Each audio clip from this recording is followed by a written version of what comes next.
It's a new chapter for the Boys and Girls Club of Bethlehem, and the new CEO is a familiar face. It's been like not only a formative part of my life, but really like something that moves me spiritually. Winston Alozie joined the club when he was 14 after his family moved to Bethlehem.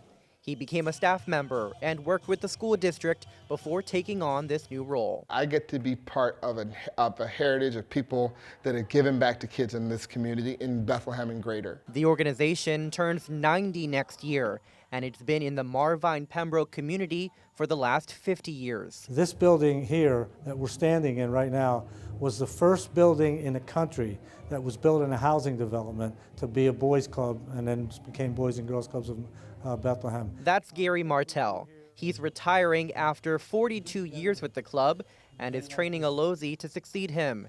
He said the club not only changes lives, it saves them. The young men I run into who are now adults and have kids of their own, and they say to me, Gary, if it wasn't for you and that club, I don't know where I would be. I might be dead or in jail. It's a community that says it's grateful for a place like this. I have fun with other people and I want to make new friends all the time. To get the kids out the streets, out of the gangs and doing drugs. So it's better to have a nice community, have the kids together, united. I have nothing else to do at home, and here I'm more entertained. Makes me look at like a role model.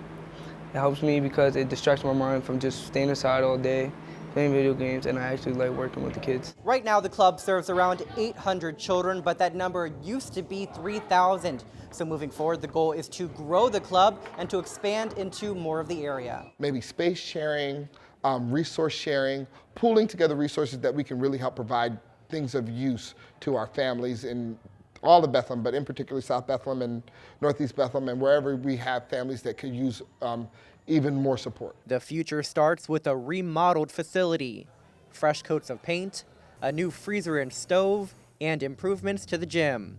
This week, the club celebrated a grand rededication. You see what it looks like. It almost looks like it's brand new. As the new school year begins, the club is ready to welcome students with open arms. There are no bad kids.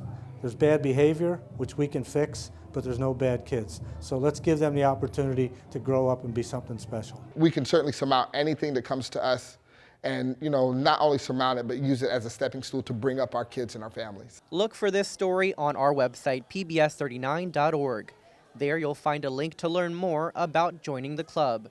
In Bethlehem, I'm Stephen G. Winmall, PBS 39 News Tonight.